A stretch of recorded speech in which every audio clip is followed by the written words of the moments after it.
Hello and welcome to MoeGo Live. We are hosting a live interview with experts from the pet industry on a regular basis. So if there are any ideas or topics that you want to hear about, please let us know. I'm MoeGo Nicole and I am your host today. I am excited to introduce Chris and Emily from the Ruff Life Mobile Grooming in New York. Thank you both for being here. We're so excited. Let's take a minute and have you introduce yourselves. All right. Well, I am Emily, and I've been grooming for about a little over 10 years now.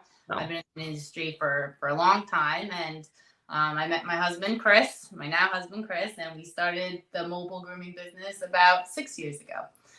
6 years? 6 years. Seven, almost 7 years ago. Yep. Yeah. So we've been doing well for ourselves, and only good things, and we've been fortunate to have a lot of success. So we're excited to be here and to talk about everything. Great. Nice to meet you. I'm Chris, and that's my beautiful wife, Emily. I am not a groomer. I actually can't even stand the fact that she does what she does for a living, but I love it, and I respect it highly, and I recognize how hard she works at work. And since we've been dating, I've been visiting her at work at big box retail stores, and just seeing her work that hard and knowing, how hard she does work made me want to, have her go out on her own and really reap the rewards and get her value worth and get her money's worth out of the service that she's giving every single day in and day out. So here we are today. Awesome. Well, thank you both. You bring that business mentality to the team. Yeah. So we can jump right into it. What are your roles at the Ruff Life Mobile Grooming Salon? Well, I mean, it's clear that I am a groomer. So I have a lot of, when we first started the business, I had the ins and outs and all the grooming industry. So I was able to reach out to other groomers so we could eventually expand and become the business that we are. And right now, my biggest role is training and being in charge. We have 16 groomers on our team, I believe. And so we take pride in training every single one of them, and we put them in a rigorous training from anywhere from 2 months to 10 months. Some people have been in training. But we're very proud of what we do, and we want our business to be represented by how we originally started it. So we want to make sure everyone on our team is on the same page as we are. To keep those 5-star positive reviews and everything like that. Exactly. Yeah, it's very important. Mm-hmm. So I deal with everything she doesn't deal with, which is basically the back end of the business, from purchasing the trucks to setting up the website to marketing, emails, communications, MoeGo, apps, setting it up, all the back end work, obviously maintenance, truck issues, anything maintenance, truck related, I deal with. Anything grooming related, she deals with. So we kind of split it up that way. This Great way, balance. when a groomer has an issue and it has to do with the truck or the generator not starting or my tire's flat, or it's right to my call. And then if it's a grooming issue where the dog's matted, I don't know how to go about this or how much do we charge for that, they'll call Emily and she'll deal with that. So we each kind of have our own separate roles that I don't want to do her part and she's definitely not doing my part. So, but together it just completes the package of getting everything done at the end of the day. Absolutely. And a lot to get done. Oh yeah. So before you were in grooming, what were you doing? Well, he was in her mom's belly. A born groomer. Nah, he's had businesses his whole life since he was like. What were you doing? What was I doing? I mean, I was grooming for a while. Like I said, over 10 years. Before grooming, I was I did doggy training. I did puppy kindergarten classes, which is fun. You know, I liked it for the time being, but I got out of it real quick because I'm training the owners and not the dogs. And I'd rather focus on the dogs and the business. Always been focused on animals. Yeah, you know, it's like people expected in the puppy kindergarten classes, you know, to come once a week and I'll teach their dogs sit, stay, roll over, whatever. And it's like they go home and they're not practicing. So it's like they come back the next week. Oh, my dog won't listen to me. It's like, well, did you do any of the homework? So yeah, guilty. Yeah. So before that, you know, and before that I was, you know, young, but I've always loved animals. It was always my passion from, you know, a squirrel outside. I would always nurse it to health or a little bunny. Like, you know, animals are my thing. Yeah. And like I said, Chris, he has been in the business. I've been in business since I was 17. Yeah. So I've lived since I was little. It's always been about business, being independent, making money, liking, servicing people, getting that satisfaction out of people, out of myself, knowing how far you could push yourself and what to get. I've owned an ice cream store, 2 restaurants, sports memorabilia, just a power washing business, all kinds of stuff. So just very over clients. Very business related. I know what people want. I definitely know what they want now more than ever. I've dealt with people my whole life, so I know from a consumer's point of view as well as from you know, my point of view where what people want, and we give them what they want. So awesome. So I guess by question, I understand, you know, we got the business aspect, we have the passion for animals. How did you get into, I don't want to say grooming because that kind of makes sense. How did you build the Ruff Life Mobile Salon? What sparked you to start that business? Well, to be completely honest, it was corporate was not appreciating my work. You know, I slaved for this company for almost 10 years, and you know, they wanted to basically block my pay. They thought I was making too much money as a salon manager. So yeah.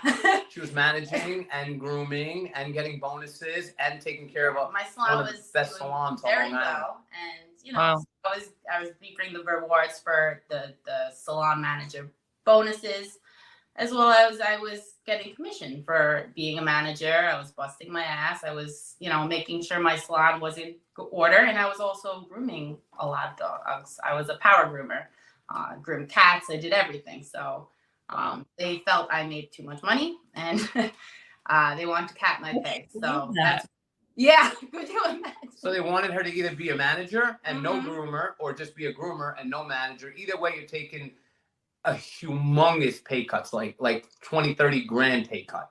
So it just, yeah. And she's like, you know, I don't want to be a manager because I don't want to deal with people. And I told him about it one day. I'm like, well, this is the deal. He was like, well, F that. Mhm. Let's figure out a plan to get you out of there and, make you the money that we deserve, So we ended up buying a truck. We pulled the trigger. We were only dating at the time. So I was trying just to help her to like get out of corporate, do what she loves to do. I saw how hard she worked. I figured if she could just even make what she makes at the store, that'd be totally fine. And obviously 7 years ago, mobile grooming was a completely different world than it was post pandemic.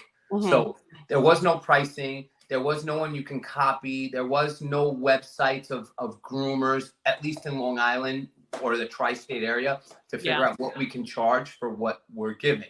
You couldn't get it. We called messages, left messages.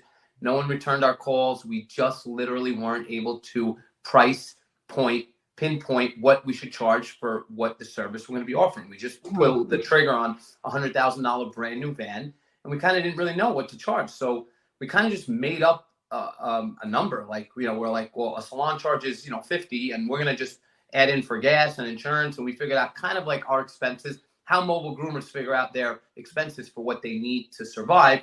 They'll, we figured out it was gonna be like around $80 would be good for a small dog to start. And then we had different categories based on weight. We were the first ones to price by weight and make it in easy categories so that it's not breeds. And I'm answering the phone while she's at work, and I definitely don't want to sit on Google and look up breeds, and I'm not a dog person. So I need it to be like super easy on the website. Everything's simple, 2 clicks, find out the price, and just make it very easy. So we ended up starting, and like I was telling you, at the show, it's like out of nowhere, just as soon as we put the website to work, as soon as we got the truck, we wrapped it, and before we could even advertise, she was still working. She didn't quit her job because we didn't know if it was going to take off. We figured even 1 or 2 dogs a day would still be amazing. 3 dogs, 4 dogs, like the most would be like amazing, and business just, it exploded. Like, just the phones rang off the hook. And within a couple of days, I'm like, well, I don't know, like, this is, I don't know. Obviously it's too cheap. Like, you know what I mean? Like, supply and demand is going to determine if that's like a price that should be. So we realized real quickly that, it was too cheap. And, without going on a tangent for an hour about how we price structured our dogs at the time, but that's basically how we got into it. And one thing led to another. We adjusted our pricing, and we hired another groomer, and she was her helper, and she was able to do way more because she had another set of hands. But that groomer saw the potential in what could be done and how cool the opportunity was, and how independent, but also not independent because you have somebody backing you, but it is independent because you get to work alone and you get to take the truck, and it's all your responsibility, and no one's watching me, and there's no cameras, and there's no real boss making me going down my throat. So she liked it. And we said to her, like, do you, before she quits and does her own thing, do you want to like be part of what we do and start from the ground up? And she said, yeah. So we bought another van, gave it to the employee, actually, the brand new van. We kept the used one, that, the first one. And then she was basically helpless again. And the story just continues, and another groomer, and then helpless, and then another groomer and helpless. And started out with 1 truck. We're on 13 now, right? 13. Yeah. Wow. Yeah. And how long did it take you to go from 1 truck to 13? Well, 1 came, and then another one came like maybe 6, 7 months after it, 8 months after it. And then like another like maybe 9, 10 months after that one came another one. So I guess like the first like 4 or 5, they were like maybe like 6 to 8 months apart. Then COVID hit. Yes. And then, no, when COVID hit, it was basically every 3 weeks we were getting another truck delivered. Like it was beyond, it was beyond. Actually, I was calling them. They did us a solid. They flew us down to Indiana to pick up a truck during the pandemic when literally the world was shut down. And I called him and I said, I need another truck. He starts laughing. And I'm like, well, I need another truck. He goes, well, I can't help you. Like, we don't have a truck. Our factory's shut down. The world's shut down. I'm like, sell me the demo model. So he starts laughing.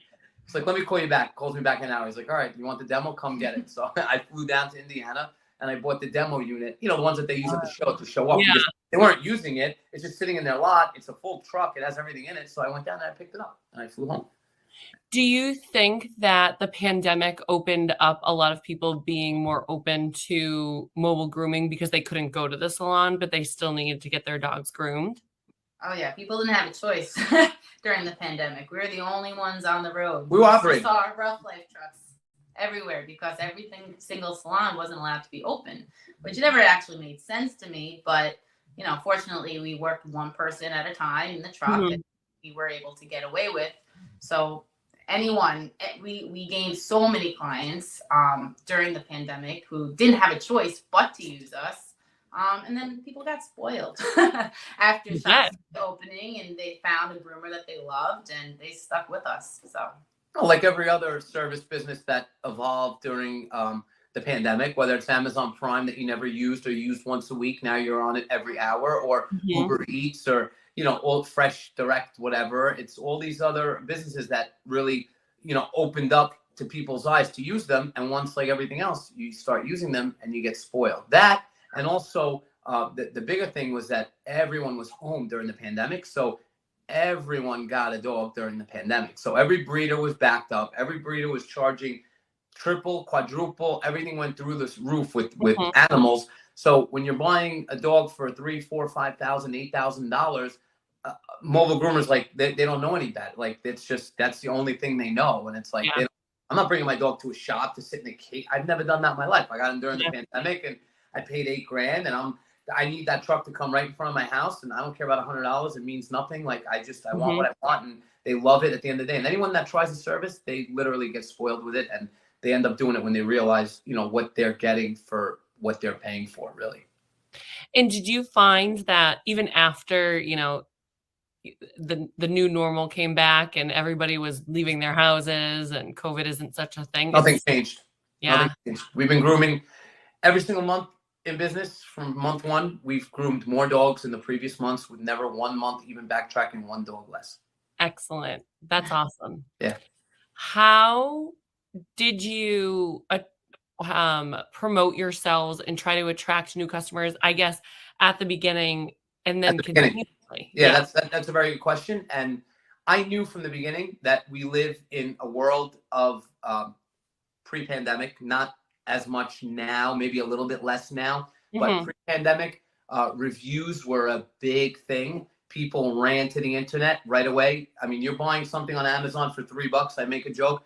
First thing you're doing is clicking reviews. You just want to see what people are saying about it. It's a Absolutely. stupid $3 plastic thing coming from We overseas. want to know. You want to know. So trusting someone with your dog outside your house in a van with no windows for an hour, you better believe that people are going to read reviews. So she was the only groomer. She'd go out every day. She'd have 4, 5, 6, 8 dogs, right? And she'd come home at night. And I knew that every dog she was doing was 100% job.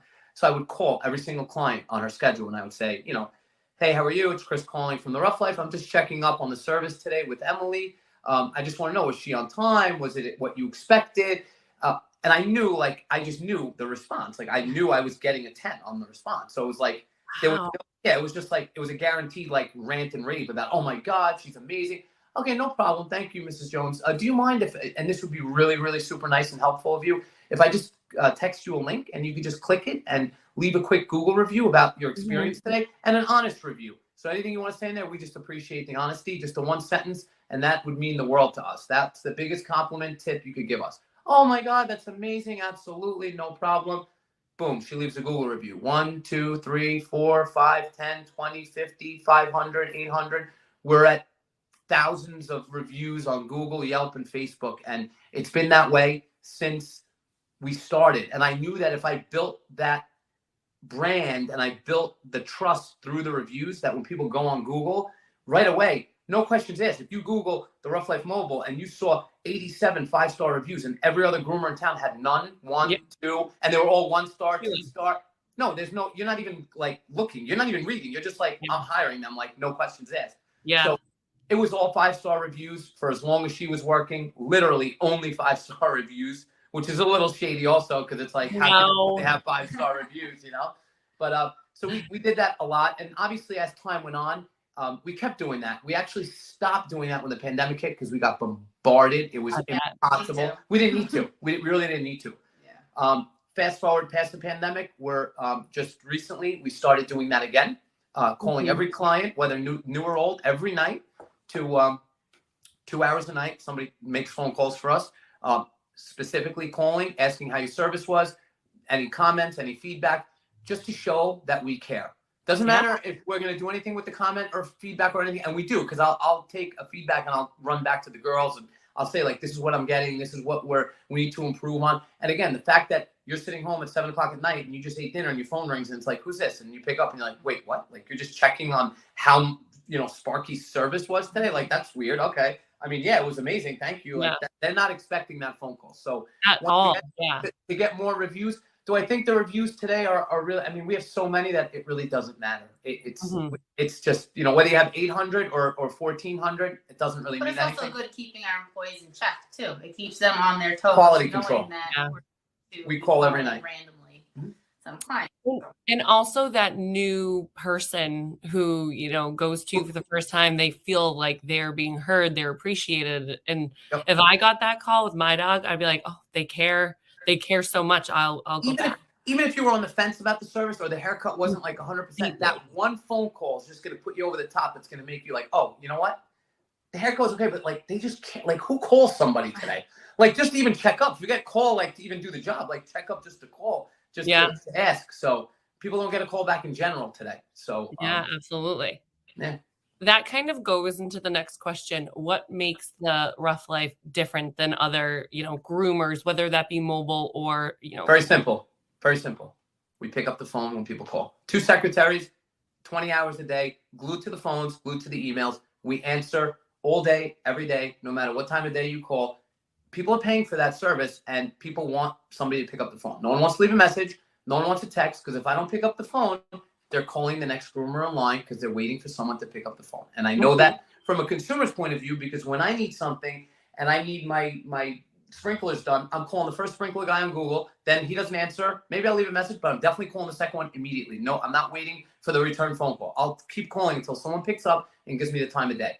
We give every client, 2 secretaries all day, every day, glued to the phones from 7:30 a.m. to basically 7:30, 8 o'clock at night, sometimes even later. Wow.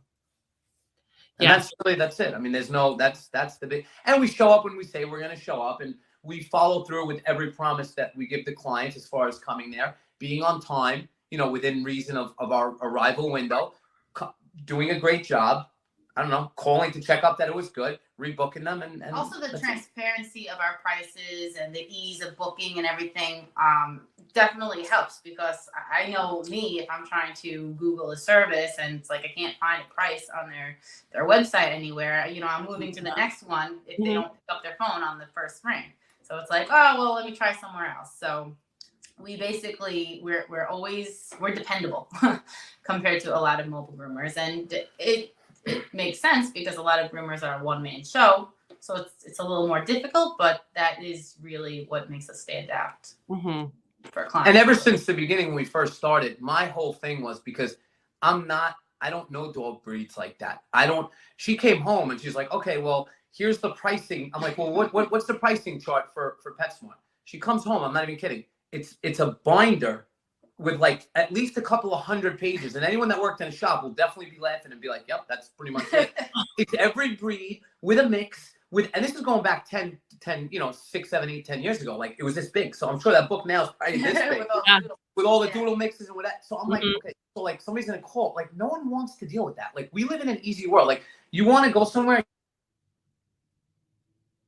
You want to go somewhere and you just open an app and you click and I don't know, the guy shows up at your house in an Uber and it's this car with this license plate. It's this much money. It's simple. People want simple. So that's why we priced by weight. And in the beginning, she was like, well, that's not going to work. I'm like, well, why not? And she would tell me why. And I'm like, well, I don't know. Like, we had like categories, like 0 to 15, 16 to 25, 26 to 40, and then 40 plus. And she's like, well, how could it be 40 plus? I'm like, I don't know. She's like, well, you're telling me a 40-pound dog and a 140-pound dog is the same price? I'm like, I guess. I don't know.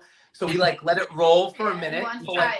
We tried it for like 3 days. Meltdown. I threw the brochures in the garbage. Got a whole other brochure, made it like 40 to 60. Thought that was going to solve the problem. Threw those brochures out, 60 to 80. Thought that was going to solve the problem. Now we have it all the way up to 200 pounds. We have it all the way up to 200. Yeah, because it's all different. Because every phone call was my 144-pound dog, my 186-pound dog, and I'm like, really? Like, because it was a steal. Like, she was going to groom a dog this big for $100, and it was like, that's not when a Yorkie's 80 and it was this big back when we first started, it didn't really work. So PS, we figured out obviously the pricing structure, but the point is like people want easy structure pricing. They don't want to call, wait, and I got to look in a pamphlet of all these breeds and just make it easy. So yeah, some breeds are more annoying and whatever, but for the ease that we're giving the customer as well as the office, because remember, we're getting 6,000 clicks on our website a month.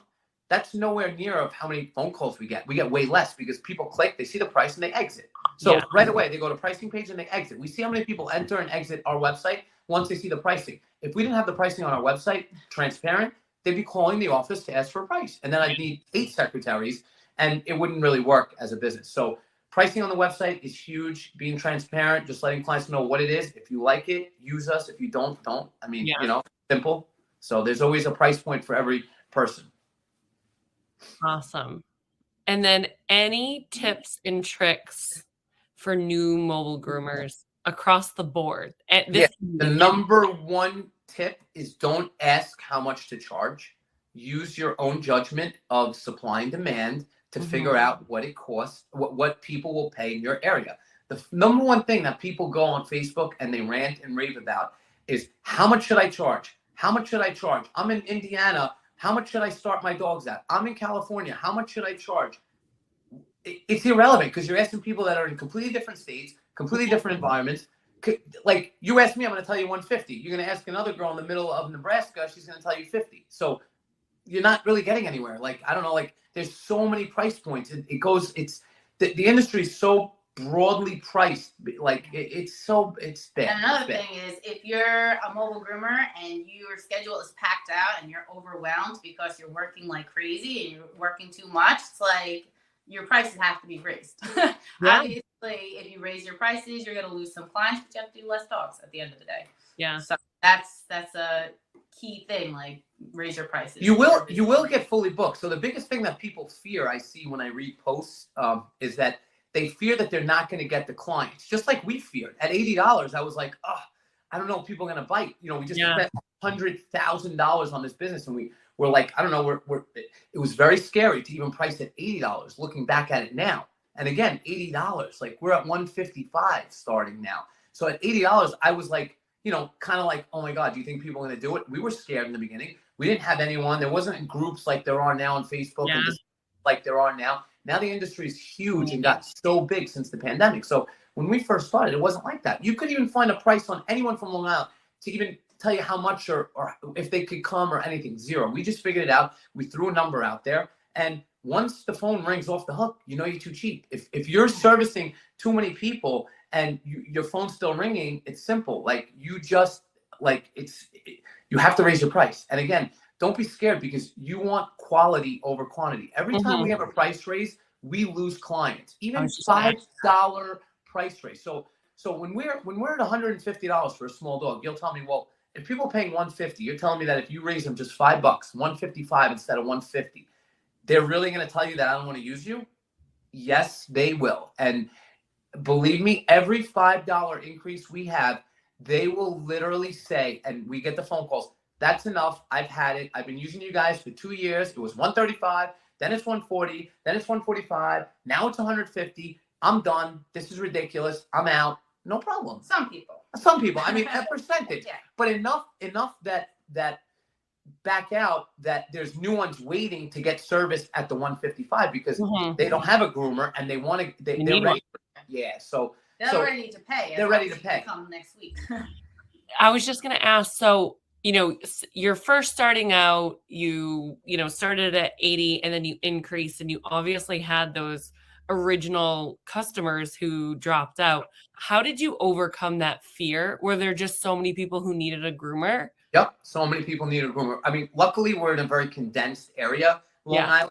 There was no mobile groomers. So we it's were like one of the first mobile groomers in one of these trucks. This was the first new truck on Long Island. And before us, they were all older vans with like older groomers who had their clientele list that are fully booked and they're happy. So they don't take on new clients. So if you needed your dog groomed on Long Island and you needed a mobile groomer before us, I don't even think you could get one. I don't know, very, very hard. Like you'd have to call and wait and get on a waiting list and whatever. So my attitude was very simple. The phone was ringing off the hook. So I went from 80 to 90. And Mhm. right away, we lost, a lot of people, because that's a big jump. $10 Yeah. on $80 is a big jump. People were out right away because people could afford a certain price point and then they'll cut out. So once again, we didn't really care because we're also starting a business. I didn't know what expenses were involved. I didn't know what was going to be, coming from it. But all I knew is that I had to make as much as I possibly can to keep paying for the expensive truck, maintenance, breakdowns, supplies. It was just a nonstop, because I'm a business person, I knew what, in what I had to charge because, there's a lot of things that people don't realize that they have to charge for, right? At the end of the day, it could be maintenance, right? Anything maintenance that no one has an extra water pump because they don't want to spend $200 on a water pump and leave it in their garage just to sit on the shelf. But guess what? If every client is paying an extra $1 for a water pump, now within 200 clients, you have a spare water pump. Yeah. And if you just keep doing that for every single part that you have in the truck, you'll have a nice garage filled with every spare part. So that when something breaks down, you don't go down. You're just going to go in your garage and swap it. So clients are technically paying for those parts by adding it to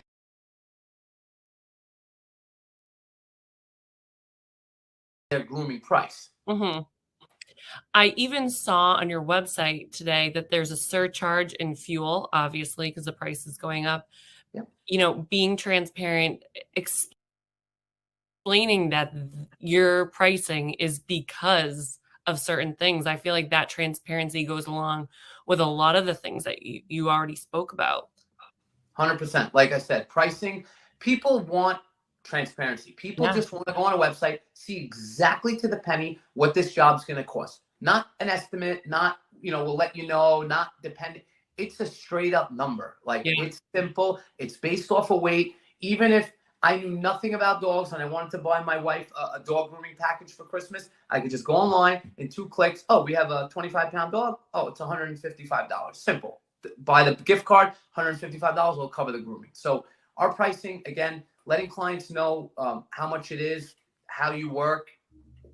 That to me is, from a consumer's point of view. At the end of the day, people don't want to go into a grooming and then, oh well, your dog was a little crazy and super mad, so it's actually going to be, $50 more than what I said. It's like no, people like that. They want to, let them know at the beginning that it's going to be expensive. You didn't completely, so expecting to pay, for sure. And also remember, we're we're on the phone. We're doing our job. The groomers go there, right? Females usually, and no one wants confrontation. No one wants how much is it? No one told me. They don't want that. They want to just go to a house. Hi, how are you? The pricing's already established. The client knows the price. They're expecting to pay that price. Groomer pulls up. There's nothing awkward. It's like, hey, just checking. Okay, so we're gonna do a full grooming on Cookie, and just so you know, it's $155, and I'll be done in about 45 minutes. I'll come back and knock when I'm done. They'll go out to the truck. They'll do their thing. They come back. They get paid. They leave. Yeah. And we don't take any money up front. We don't take any deposits. We don't charge for the service up front. We're not committed to anybody for anything at the end of the day, because if we raise our prices and somebody wants to quit, I'm not into refunding anybody. Somebody clicks the wrong price on the dog category, waits, then the girl goes there, she weighs the dog, now it's more money. We don't want to put anyone in any confrontational dilemma. So we don't charge anything. You book an appointment, we put you in the computer, we'll hold a credit card for a no-show, and we'll come there, we'll tell you exactly how much it's going to be before we even do the dog, just to double check, triple check, quadruple check, because the email says the price, the secretaries say the price, and it's on our website, but the groomers will repeat it for the 4th time because no one listens. Yeah. And then they'll go out to the truck and they'll do their job. Awesome. Wow. That is incredible. Would you have any more advice than what you've already given about pricing? Yeah. Price high. Price high. Price don't high. Be afraid to price high. Don't be afraid. You could always come down, right? You could also discount. You could always come down. You could start at 100, right? And I think, see, this is the thing. Groomers are professionals. And if anyone wants to argue that, please email me on our website, find me and call me, and I'll give you my cell number. And you could argue how a groomer is not a professional. You have tools. Yes. You have to go to some type of certification. And again, if you never went to any certification and whatever, that's fine. You're still a professional, in my opinion, because you have years of experience under your belt for knowing how to do something. If you're a plumber and you're not a licensed plumber, but you know how to solder pipes and whatever, you're still worth maybe not as much as a licensed plumber, but you're definitely still up there because you know how to do plumbing. So again, you're a groomer. There isn't really licensing like that with groomers. So in my thing, it's like you're a licensed person. You're a professional, right? You're coming to my house with tools and a truck that's, in our case, $100 plus thousand dollars. So most of the groomers are buying new vans or highly priced used vans. So when you think of a plumber or electrician, they're driving around in like a boxy Ford Transit that's about $8,000 the most. Okay, and tools, all their tools are probably worth another $5,000. So you're talking about like no overhead. Okay, but their license is making them charge $250 an hour. A plumber, the same thing. The guy's pulling up in a Honda Civic and he has a little bag and he walks in your house and he's changing your faucet and he's charging $250 in 35 minutes, only because you don't know how to do it yourself. So I don't know how to groom a dog. I don't know how to hold a pair of scissors. I'll cut my finger. So I need a professional that's going to come to my house and do it. So if people actually thought that about themselves from their point of view, they would completely change the entire industry. And the problem is groomers don't really think that. She didn't think that. She didn't really know like what her actual worth was. I'm the one who pushed the issue to really see like, no, that's not, I think you're worth more. I think you're worth more. When I'm in the truck and I'm watching her work and seeing the kind of job she's doing, I'm like, she's working way too hard. Like this should be more money. Like it should be more money. Like, you know what I mean? Like I'm acknowledging and I'm recognizing that you're skilled and you have a talent and you have tools and you're using your hands, not to mention, it's constant stress on your hands all day. Like that's like a whole nother world. Like you can't groom forever. You can get bit dealing with live animals. In my opinion, I think it's a more it's better than a plumber. Like it should be priced higher than a plumber. Like you know what I mean? Like you're dealing with living, breathing things. 100% on top of sharp tools and equipment that's worth over $100,000. So my thing is like, if people knew that, they would change their attitudes about it. Okay. They would change the way they think about the way they price themselves. And my thing is, I just want quality clients. I want people that are willing to pay for that service. And again, I always reference like a steakhouse, like a nice steakhouse, like Ruth Chris, let's say, or Blackstone, right? People go there. Okay, the place is busy every night of the week. It doesn't matter. You go there twice a year for an occasion. That's fine. I go there once a year. But that place is busy every single night. So again, they know what they're giving and they're giving that 5-star service. And at the end of the day, you're not really paying for that steak. You're really paying for the service and the wine and dine and the attentiveness at the table. And you're just paying for like everything but the steak. The steak is the last part of that meal, but yes, as a package, you're paying for that. And which brings us to our next discussion, or at least topic after pricing that I would do is, hiring. Okay. So, again, that fancy steakhouse, that waiter or waitress at that fancy steakhouse, they're tipping. I mean, I know when I go out to eat, it's definitely double the tax. Whatever the tax is, I'm tipping at least two times it. So an average bill at Applebee's, if I go out to Applebee's, if me and Emily go out to Applebee's, the average bill is gonna be like maybe $40 or $50, unless she's drinking a lot of margaritas. Then it's like 60, 70. When we go to a steakhouse, it's 200, it's 250, right? So when the bill comes, the tax is, obviously tax on $250, not tax on $50. So that waiter automatically, when I'm tipping on that check, I'm like, wow, I'm actually leaving this guy, a $60 tip, a $70 tip. And I'm thinking to myself, like, wow, and I was in here for only an hour and 15 minutes. Okay. Yeah. That waiter is making bank. Okay. A waiter at Applebee's, you're leaving $10 like the most, and like you're good. Like, and again, the difference, very simple. Like that waiter is trained specifically to deal with those type of clientele that they have at that restaurant. And we kind of like have the same attitude because the industry is commission based, right? So like people always say like, well, how do we hire people? I don't know how to hire anybody. I can't find anyone to work for me. Well, that's fine. The biggest problem that anyone has with expanding, because they're fully booked, right? So like you have one truck, you're fully booked. I'm working 7 days a week. I'm about to quit. I'm about to set my hair on fire. I hear that all the time. I see it. They don't know how to hire a second groomer. I just need another person to help me. What do I do? Where do I start? How do I go? They'll private message me asking me these questions. And the first thing I ask them is, what are you charging for a small dog? Well, they'll tell me, but they're confused on why I'm asking them what they're charging for a dog when they're asking me about how to hire someone or how to find someone to hire. Well, it's very simple. Pricing and hiring go hand in hand. So there is no if you're charging, I'm sure Ruth Chris has no problems hiring waiters, because anyone that's getting hired there is making $300-400 in a shift of waitressing or waiter.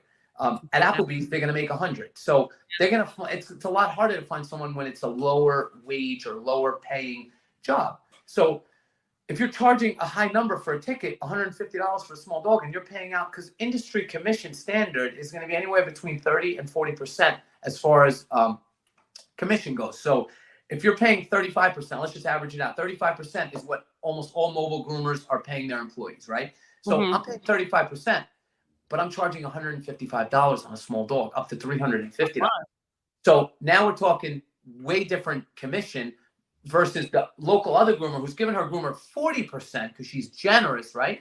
But she's only charging $90 for a small dog. So the groomer's not making as much. Not to mention, most of our transactions are credit cards. And going back to what I just said, you swipe the card on a $160 transaction, it adds tax, it adds the fuel surcharge, it adds a credit card fee. Next thing you know, it's $185. And then the next screen says, do you want a tip? 15, 20, or 25%. And it's like 30, 35, or $40. Yeah. So again, hand in hand, the tip, and we don't have, like, for us, we have a waiting list basically. Like, we're always being asked, like, hey, like, do you need help? Like, do you want to get hired? Do you need help? Like, we get asked, we get submissions all the time, because once people realize like what we're charging and they know that they're going to get paid commission, because even if it was 35, like, they're getting paid on a huge ticket on every single job. So you'll have no problems finding employees if you're charging the right price to begin with. And you'll have no problems having extra supplies on hand. You'll have no problems when your generator breaks down and now you're out of work for a week because your truck's in the shop and you don't know what to do and you're stressing out because you should have a spare generator. I mean, you know what I mean? I can go on all day, but everything always goes right back to the main topic of pricing, and making sure you're priced 100% correctly. You can't, it's the most important aspect of business that could be talked about. Yeah, that makes sense. So, and it's harder to do it later, later than sooner, because like I told you, we've lost clients. We still lose clients. Not a big deal now because we're big. So it really doesn't affect us like that. For every 1, 2 we lose, there's 3, 4 waiting to get in. So for us at this point, it doesn't matter. But it was very nerve-wracking in the beginning when you're $80 and you jump to 90 and every other phone call is like, I'm good, thank you very much. And they hung up and I'm like, and you'd have to work for another person. And obviously it takes a little time building, but I never backed down and I kept raising. And I've always based my prices specifically on supply and demand theory. Always. And again, I tell people, and no one ever understands that. And I tell them very simple, like, you're at a concert, right? And you order an Uber, and after that concert, that Uber is going to be $185. Go on any normal night where there's no concert at that same location, the Uber's $25. And if you can even get one at the high price. Supply, it's congestion pricing. That's all it is. The whole world runs on that. So why shouldn't your service business run on that? Especially if you're a one-man show. Like, that's the easiest, because it's like, you're me, myself, and I. I'm the owner. I'm everything. The girl's losing clients because she can't afford to have a secretary to pay them $15 an hour to answer the phone. But if every client, again, you add $2 to every client, you can afford to have a secretary. You can afford these other expenses that come with wanting to grow. You understand? So, like, if you price yourself to these things beforehand and going into business, knowing that, you can't price yourself at gas what it's priced today. We've priced ourselves to gas up to almost, $3, $3.50 a gallon. This is even when gas was $1 during the pandemic. We didn't care. So we kept it as low as we can without that surcharge. And we only hit that once gas really got out of control on Long Island. So we kept it when people were going crazy about gas surcharge. It didn't really affect us because in our pricing, we've priced our service for gas up to $3 a gallon, So a couple questions. Emily, these might be for you. Well, 1 or 2 for you. How do you deal with safety in dealing with difficult or aggressive dogs, or anxious dogs, I should say? Well, I mean, it's very simple. I mean, the vibe that the groomer gives in the truck with the dog, I think, is the most important thing. Like I said, before grooming, I was a trainer. And you really have to read the vibes of the animal you're dealing with. And I'm a true believer in that. Like, I don't bring a muzzle out unless it's absolutely necessary. You don't want to bring fear into the dog. But I do understand in certain cases, you have to do what you have to do. If the dog's going to bite you, you need to put a muzzle on for your own safety. Absolutely. But the most important thing is making the dog feel comfortable, just as you're going to make the owner feel comfortable with you taking the dog into the truck. The dog has to feel comfortable as well, to gain your trust in grooming the dog. So that's a very important factor. And like I said, when I train new groomers, I'm training them for, 2 to 10 months, depending on how fast a groomer might pick it up. And make sure that, they're doing everything up to our standards. Don't be leaving your tools on the table where your dog can step on it and everything like that. We don't want accidents with the truck. We're very lucky that, in the 7 years that we've been in business, can count on two hands how many times there's been an accident in the truck, which is that's excellent. For the amount of dogs that are getting done, that's 99.99999% like success. But these groomers, they know that they are responsible, and they love their job, they love what they do. You have to go slow. You have to be careful. You have to take your time and be patient with the dog. And I think the environment of a mobile truck is way different than a salon too. Coming from a salon, I did have several of the same clients who followed me into the truck, and I was actually known for doing the aggressive dogs. But when they followed me into mobile, they actually did a lot better, just because it's one-on-one with me and the groomer. There's no other dogs in there. So they generally do better. No car rides. It goes twice as quick. I mean, everything behind the mobile is no distractions for the groomer too. And but the biggest thing is make sure you have a good day. So part of my job at the Ruff Life is, or both of us actually, therapists. Yeah, we are part-time therapists with all the groomers. So motivators, therapists. Hey, that's a great boss. That is a great boss. Well, so what we do is, some of the groomers will call me oh my God, this acting dog, he's killing me, he's doing this, he's doing that. It's okay, first thing first, I need you to sit the dog down on the floor and take a deep breath, have some water, eat a granola bar because you're probably hangry, and then revisit the dog in 2 minutes, and then call me back and see what you could do. And they're oh, everything's good, I got it done. Usually it's your vibe. So you got to kind of check yourself out as a groomer.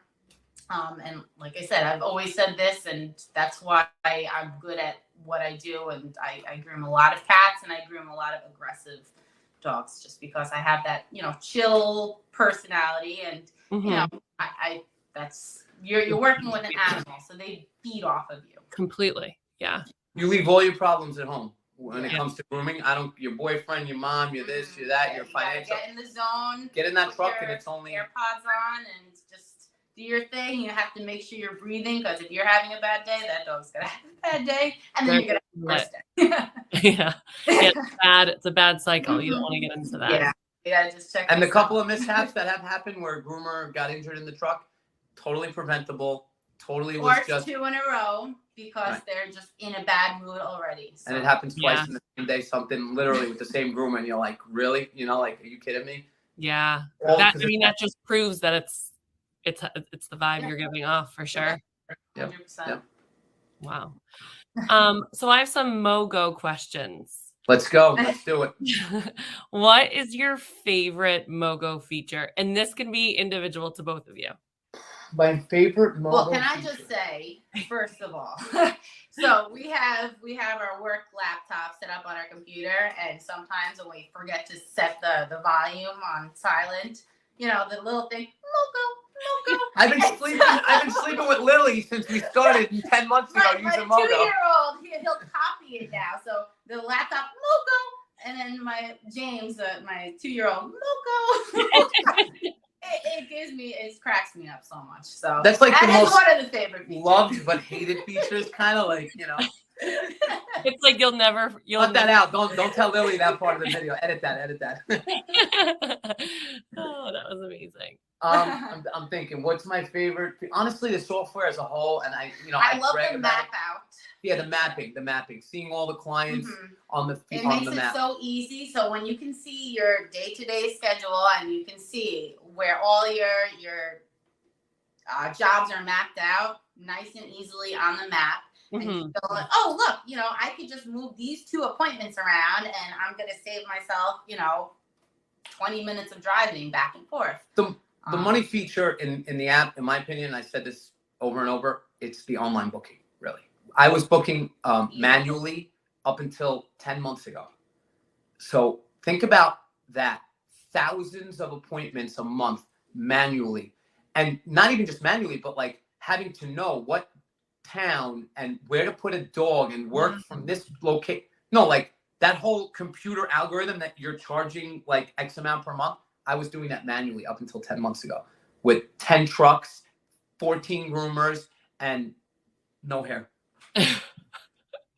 So yeah, honestly, I never thought in a million years. I mean, Lily called me a year and a half ago, like during the pandemic, and she was trying to tell me about online booking. I'm like, listen, you have to understand also, we started the business 6 years ago. We gave clients a certain level of service that wasn't online booking. It was call, talk to a human. We definitely cater to them. We definitely cater to them. I want this time at this day with this groomer on this, it was very specific. And to just like take the whole company and just shift it completely into online booking, give me your credit card. Like we never took credit cards. We never booked online. We never gave arrival windows. I could name 50. And I'm like, I just finally took the plunge and I said, you know what?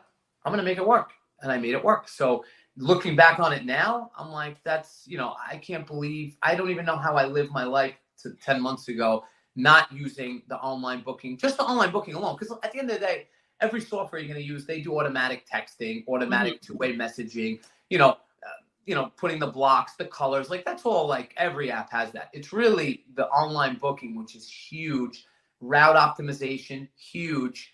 Obviously all the messaging and all the other things that come with it make it a whole. And what's great, what we were saying before about how the pricing, you basically have the pricing directly on MoeGo. So, for someone who's not computer savvy, it's like they don't have to have a whole website built with all the prices. We do. But, as a small one-person show, it's like you could just attach MoeGo.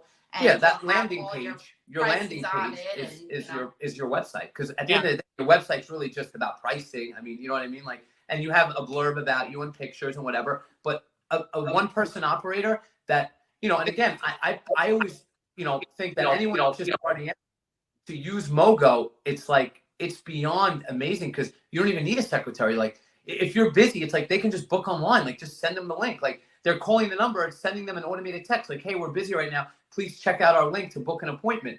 Whether it's a wait list or whether it's booking it or pending or auto accept, like they're able to, be productive while they're grooming if you don't have a secretary or if you don't want to deal with half the messages or if you just put your prices on there, you won't have to deal with half the people that are just window shopping. So you can use it to your advantage beyond to really tweak it so that you can eliminate a lot of the bullshit that people are going through, that are, again, and these are complaints that I read about all the time that people are like, how do you, 5 calls, everyone just asked how much and they hung up on me. It's like, yeah, but put your price on the website. So like nobody calls you.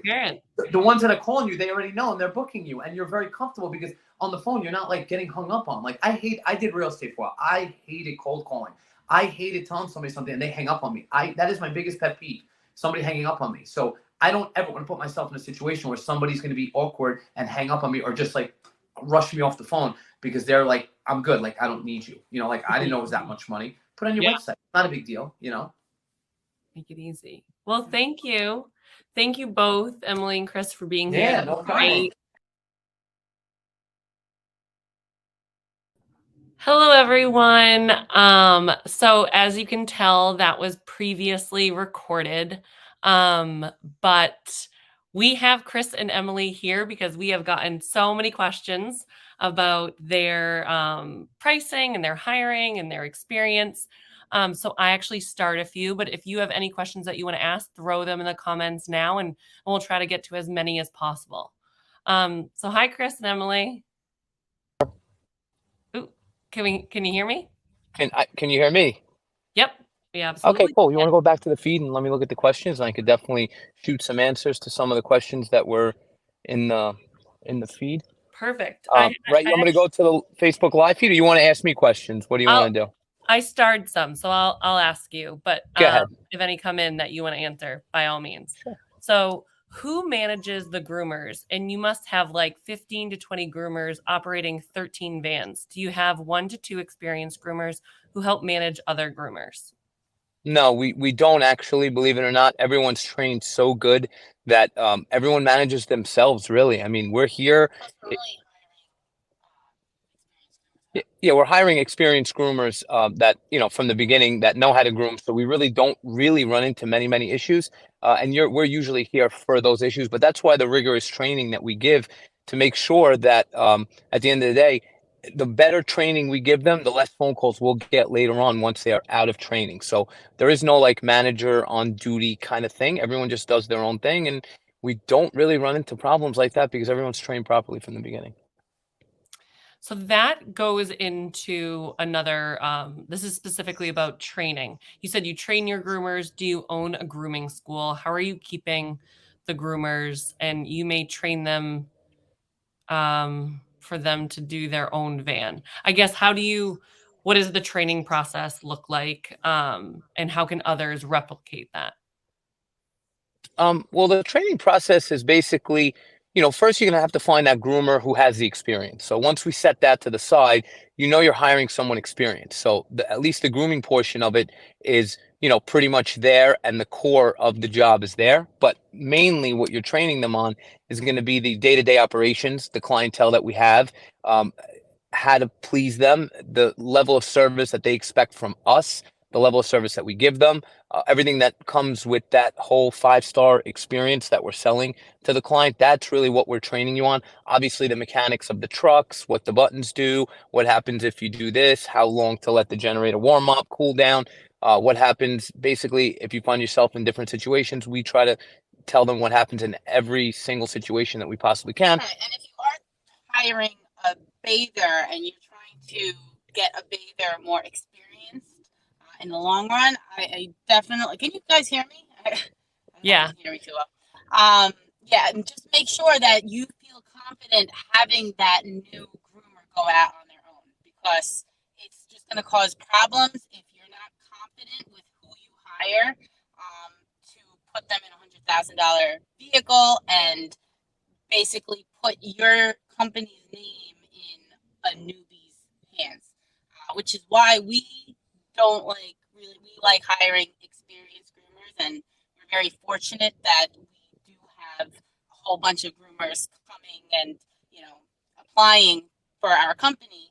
I know it's not always going to be the case in some cases, and some groomers may have to hire a bather and start training them up and working them up, and in those cases, like, take your time with training and getting them to be good, and make sure that they're confident in different haircuts and styles and safety and everything like that, because the minute you send them out on their own, they have your business in their own hands. So if you can trust the groomer 100%, they shouldn't be out working solo, at least.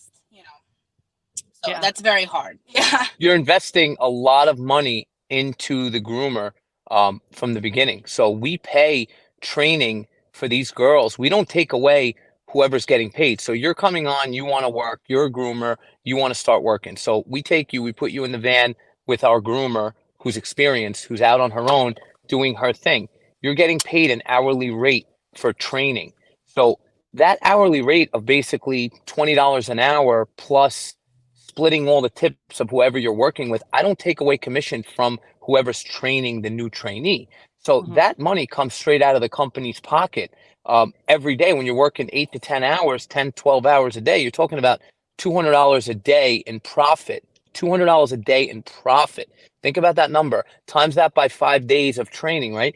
So $1,000 a week will pay to train somebody, and they'll spend 8, 10, 12 weeks, 16 weeks, sometimes 4, 5, 6 months. It doesn't matter how much money we spend, but we're investing a serious amount of money, tens of thousands of dollars, to get somebody to the point of being able to go out on their own. Because once they're out on their own, now they're making the company that money back, in time. So we really invest in the groomer, and we take it serious, and we definitely, the formula works, but it's got again, the money has to be there from charging the correct amount, where we can afford to give that $200 a day from that one truck that makes it. And at the end of the day, we don't work on a high profit, we work on a high volume. So that money that truck makes, basically, it's almost like that truck didn't even go out or service any clients after you pay the trainee and pay the groomer their commission. So it's a big deal for us to pay that much and invest that much time and money. And the groomer that's actually training them, that's also, remember, splitting her tips, having to slow down and train someone. And that's kind of, at the end of the day, like a payback, I guess, for them having the amazing opportunity, making amazing money. They are paying back someone else for them getting trained from someone else. So it's like a chain of, a tree, whatever you want to call it, that just keeps going forward. You pay back forward. Mm-hmm. We have a question from Lauren. Do you require clients to be on a schedule? Absolutely not. Don't care. You could use us once and never again. We've probably have about 20,000 clients in our computer system, and probably maybe 1,000 regulars. So also, part of our training when we do hire new groomers, Emily, yes, we can't. You're breaking up just a little. I know, because we're sharing it. I see. Yeah. Part of the reason why what we were saying about training is we do make sure part of our training routine and regimen is getting these groomers specifically to ask to rebook. We don't require anything from our clients. The clients don't want to feel like they have to rebook, but we make sure that our groomers who are going there, they are asking every single client. Whether the client wants to rebook or not, we don't care. But the groomers, they know that if they want those good clients and they want to keep busy throughout the year, the groomer's responsibility is to rebook.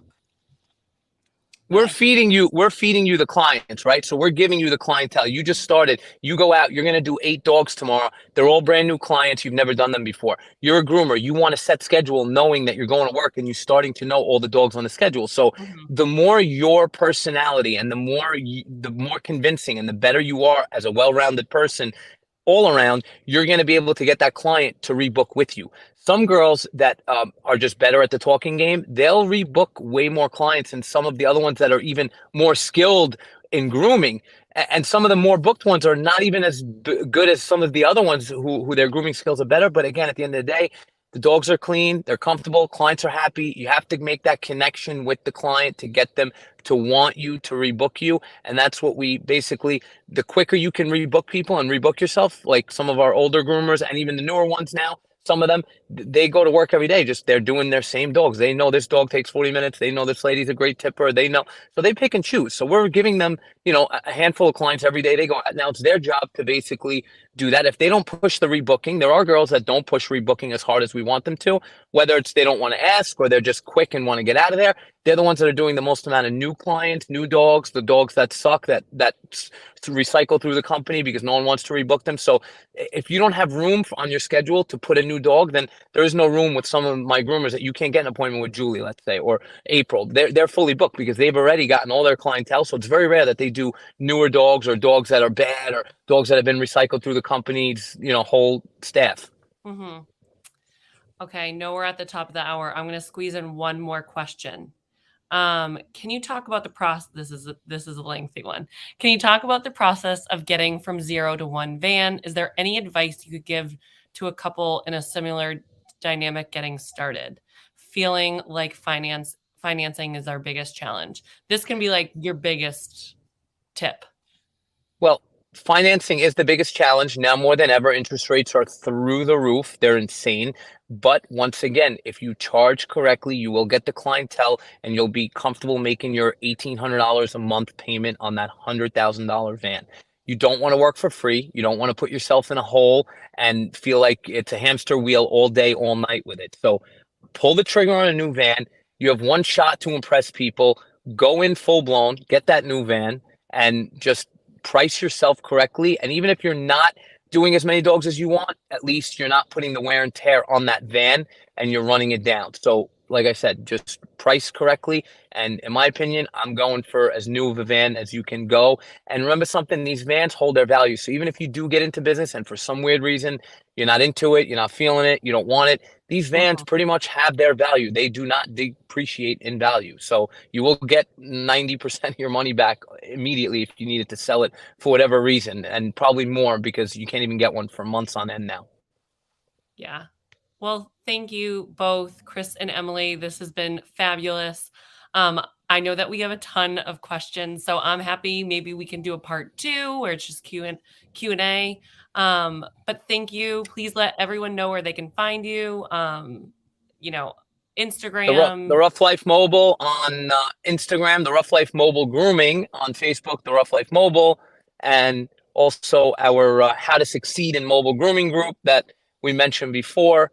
And we are working on a website which is in the works now for a pocket mentor. And we won't give too much information on that now, but it's in the works. So you'll have access. It's a great resource for anyone who needs, help in the future. Anyone that's going to need help in the future, one-on-one and more, pocket mentor coming soon. So, but I'll keep you posted. And obviously any questions, they could always email us off our website. And maybe we could do a part 2 if everyone messages MoeGo and says we want a part 2. We're down for a part 2 anytime. Yes. Well, thank you both so much. We really Of course. appreciate it. Yeah, absolutely. Thank you. And for everybody else, this is all recorded. I'll be sending this out. You can find it on our website. And if you ever have any other topics or people who you want to be on MoeGo Live, please just ping us. So thank you all. Have a good day. You got it. You too. Thanks. Thank you. Bye. Bye.